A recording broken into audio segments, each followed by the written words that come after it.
بناء على ما عرضته وزارة المالية، إقرار تثبيت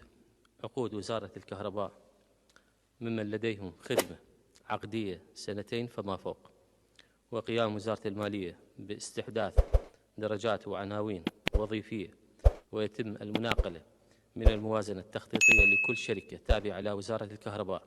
بما فيهم عقود محافظة البصرة، وعدم طلب أو إضافة أي تخصيصات مالية جديدة من وزارة المالية، وامتناع،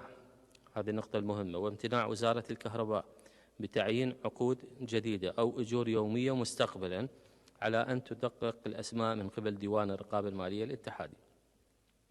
وتتولى الوزارات والجهات الحكومية الأخرى تزويد وزارة المالية بالمتطلبات الواردة في كتاب الأمانة العامة